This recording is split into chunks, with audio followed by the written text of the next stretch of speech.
Hi, ഒരു ചെറിയ കാര്യം പറയാനാണ് വന്നത്. ഒരു ഗ്രൗണ്ട്, അതായത് ക്രിക്കറ്റ് ഗ്രൗണ്ടോ ഫുട്ബോൾ ഗ്രൗണ്ടോ എന്ത് ഒരു കളിസ്ഥലം നമ്മുടെ നാടിനെ ഭീകരമായിട്ട് ഇൻഫ്ലുവൻസ് ചെയ്യുന്നുണ്ട്.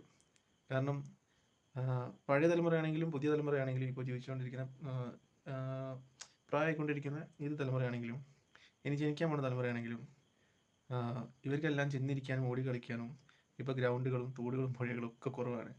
ഇതുകൊണ്ടൊക്കെ തന്നെ ആയിരിക്കും നമ്മുടെ നാട്ടിൽ ഏറ്റവും കൂടുതൽ ലഹരി വസ്തുക്കളുടെ ഉപയോഗം ആൾക്കാർക്ക് കൂടുന്നതും പുതിയ ജനറേഷനിൽ പോയി പെടുന്നതും. നമുക്ക് ഫിസിക്കലായിട്ടൊരു ഹാപ്പിനെസ് കിട്ടിക്കഴിഞ്ഞിട്ടുണ്ടെങ്കിൽ, അതായത് ആർട്സ് ആൻഡ് സ്പോർട്സിൽ നിന്ന് കിട്ടുന്ന ഒരു ഹാപ്പിനെസ് കിട്ടിക്കഴിഞ്ഞിട്ടുണ്ടെങ്കിൽ എനിക്ക് തോന്നുന്നു ഏറിയ പങ്ക് ആൾക്കാരും ഈ ചെറിയ ഹാപ്പിനെസ്സിലേക്ക് പോകുന്നു തോന്നുന്നില്ല. നമ്മൾ ഏറ്റവും കൂടുതൽ ഫോക്കസ് ചെയ്യേണ്ടതും നമ്മുടെ സ്കില്ലിലാണ്. നമ്മുടെ നാട്ടിൽ ഒരു ഗ്രൗണ്ടിന് എത്രത്തോളം ആൾക്കാർ ഇൻഫ്ലുവൻസ് ചെയ്യാൻ പറ്റുന്നുണ്ടെന്നത് നമ്മുടെ നാട്ടിലെ ഇപ്പോൾ വാർത്തകൾ നോക്കിയിട്ട് നമുക്ക് മനസ്സിലാവുന്നതാണ്. കാരണം പണ്ടൊക്കെ എല്ലാവരും ഒരു ഗ്രൗണ്ട് ഉണ്ടെങ്കിൽ ആ ഗ്രൗണ്ടിൽ സൈഡിലിരുന്ന് കഥ പറഞ്ഞിട്ടും ക്രിക്കറ്റ് കളിച്ചും ഫുട്ബോൾ കളിച്ചിട്ടും നടന്നിരുന്ന കുറേ ആൾക്കാരുണ്ടായിരുന്നു. ഇപ്പോൾ അങ്ങനെയുള്ളൊരു തലമുറയെ നമുക്ക് കാണാനുണ്ടോ എന്ന് ചോദിച്ചാൽ ഞാൻ നോക്കിയിട്ട് ഉണ്ട്. 100-ലൊരു 40% ആൾക്കാരുണ്ട്. ബാക്കി 60% ആൾക്കാരും ഇങ്ങനെ ലഹരിയിലും മറ്റും പെട്ട് പോകുന്ന ആൾക്കാരുണ്ട് ഇഷ്ടം പോലെ.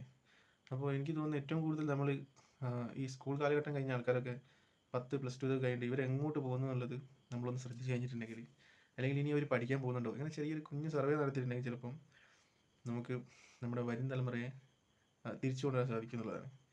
സ്പോർട്സിലേക്കും ആർട്സിലേക്കൊക്കെ വഴി തിരിച്ചു വിട്ടിട്ടുണ്ടെങ്കിൽ നമുക്കൊരു ആരോഗ്യപരമായിട്ടുള്ളൊരു തലമുറേനെ കൂടി കിട്ടുന്നതാണ്. ഇതെൻ്റെ ചെറിയ തോട്ടാണ്. എല്ലാവരും ലഹരിയിൽ പോയി പെടുന്നുണ്ട് എന്നുള്ളതല്ല പറയുന്നത്, എല്ലാവരും ലഹരിക്ക് അടിമയാണെന്നല്ല പറയുന്നത്.